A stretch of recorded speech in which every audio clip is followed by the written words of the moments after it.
What's up, boss? How are you? Can I help you? How you doing? Can I help you, sir? Are you stranded or? Is there a reason why you're asking me questions? Well, you're parked on the side of the road. Is that illegal? Make sure you're not disabled or anything like that. I don't think that's the reason. Why did you put your lights on? You just saw a black guy here and just decided. For your safety and mine, when I come behind you, I'm going to put my lights on. I'm safe. I'm in the car and I'm parked legally. Okay. You think that's safe enough? You weren't parked illegally. I think you're lying. What is the real reason why you're here? To make sure that you're okay and not disabled, that you may need a tow or something like that. I don't think. All the time. I don't think that's the reason. You know that's not the reason. So okay. Can you mind stop lying and just get to the point? Why are you here? Well, that's my first reason. The other reason is there was a complaint earlier that you may have exchanged words with somebody earlier.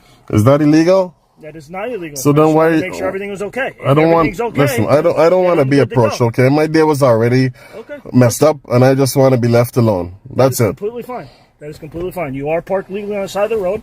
Nothing wrong with that. I just want to make sure everything was okay. You're drawing attention to me by turning your lights on there. Any complaint signed against the person that you had words with? Allegedly, right? What's that? Allegedly. Did you? I did not take the report. I was told to come in the area because they had taken your plate down. So I'm just checking it out. If you don't want to sign complaints against them or talk to me about that, that's completely fine. You're doing nothing wrong sitting here on the side of the road. All right, guys. Today's video is a perfect example of how police often use false pretexts to initiate contact with civilians, hoping people won't question them. From the very start, the officer claims he's just checking to see if everything is okay. But that excuse falls apart almost immediately. The lights come on, attention is drawn, and suddenly a legally parked citizen becomes a target. This is a classic tactic. Create a concern, manufacture authority, and see if the person caves. But not this time. The man calmly recognizes the inconsistencies, calls out the lies in real time, and refuses to play along. He understands that polite-sounding questions can still be violations of rights. This opening sets the tone for the entire encounter and reminds everyone watching why knowing your rights is absolutely critical. I want nothing to do with any racist people out here. And I'm referring to whatever individual. I'm not saying you. Did I say you? My job just to check out to make sure everything's good. I never said you were the racist. I never identified you. I said I want nothing to do with any racists out here. Okay? So right. I just want to be left alone. Do you live here in this development? I'm not answering any questions. Does he live here in the development? I don't know. I didn't speak to him. So then why are you asking me these questions? I don't want to answer any questions. This is kind of a private... Private what? Semi-private. There's only an entrance and an exit. Is this a public street? It is a public street. So then it's not private then. Is that a fire hydrant? A fire hydrant? I don't know where you're from. Right over there. Is that a red fire hydrant? Yeah, there's a red fire hydrant. So who puts fire hydrants up? What's that? Who puts the fire hydrants there? Is it a state-owned fire hydrant? I don't know what kind of fire hydrant that is. Well, listen, then you probably need to go research it. I need to be left alone. I'm not doing anything wrong. If you want to go talk to someone, you can probably talk to whoever's in those other cars, okay? You had some sort of exchange with somebody. I just wanted to make sure you're good to go. I'm not answering any questions. I just want to be left alone. That's fine then. Can I get a CAD number, please? A CAD number? Yes, for the call. I'd have to go back to my computer. Sure. There's no threat here. Some identification? For what? To know who I'm talking to? I don't want you to know who you're talking to. I don't need to know who you are. As a matter of fact, I do need to know who you are. Can I get your name and badge number, please? Sinisi 1152. Which department are you with? Mawa Police Department. Where is that located? 221 Franklin Turnpike. Okay. And is this individual who's coming here your supervisor? He is not my supervisor. Can he identify himself to me, please? Can he identify? You'd have to ask him. I can't tell him to do anything. Now here's where things start to unravel for the officer. The story changes. First it's a welfare check, then suddenly there's a vague complaint, and then it's about a supposed earlier exchange. Notice how nothing is concrete. No report number, no victim, no crime, just allegations and allegedly. The citizen doesn't get emotional, doesn't escalate. He does something far more powerful. He questions the logic. He asks why lights were activated, why he's being questioned, and what authority the officer actually has. When asked personal questions, he clearly states he's not answering and asserts his right to be left alone. This is where most people fail. But this man holds his ground, calm, direct, and informed. Exactly how you shut down an unlawful fishing expedition. Sir Berger, 1184. Okay. You were the same department? Yeah, Mawa Police Department. Okay. Are you guys on the same level? Are you a supervisor? No. Okay.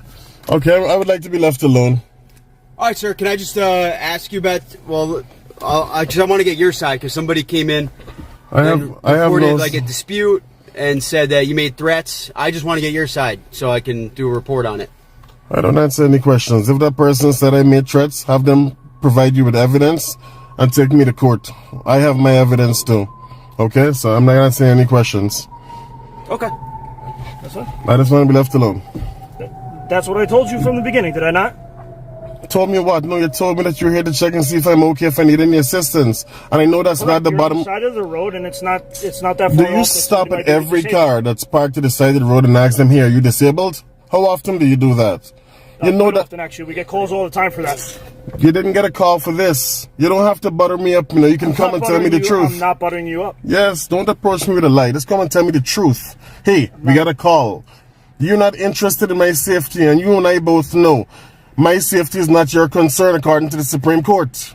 According to the Supreme Court, okay, very good. It's not. All right. Well, if you don't want to talk to the officer about the situation, you seem to be good to go. So no. I would just like the CAD number so I can go. CAD number? Yeah, Sure, so I can get the I'll call. put it in my vehicle, get the CAD Thank you number. very much.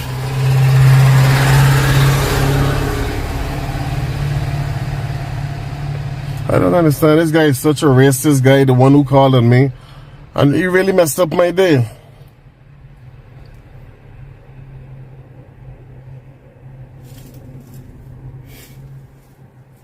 Yeah, sir. All I wanted was just follow up with you. Obviously, if something was reported to us, As the encounter drags on, the officer attempts another common move: identity phishing. Names, badges, departments. Suddenly transparency matters, but only in one direction. The citizen flips that script, demanding accountability, while giving nothing he isn't legally required to provide.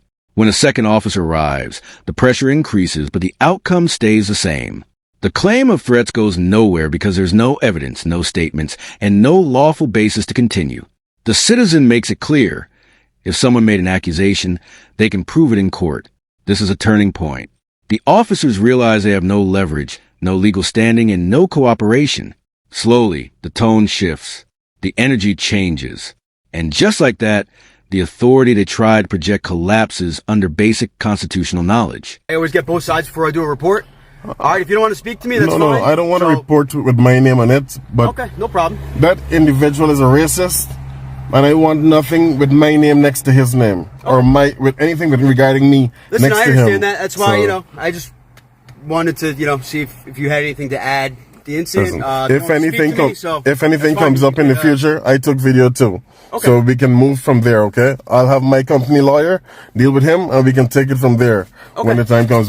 Here's your CAD number. Yeah. Oops. Oh, sorry, I got it, No, man. my bad. Thanks. All right, sir. All right. Have a good day then. You too. And this is a lesson everyone needs to hear. The police are not your friends, and they are legally allowed to lie to you to gain compliance. If you don't know your rights, they will happily let you give them up.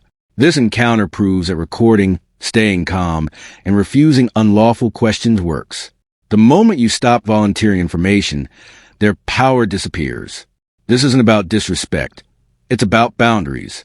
The system relies on ignorance and fear, and when neither is present, it fails. That's why videos like this matter. Share them. Talk about them. Learn from them. Because the only thing that truly protects you out here is knowledge, a camera, and the courage to say one simple sentence: I want to be left alone.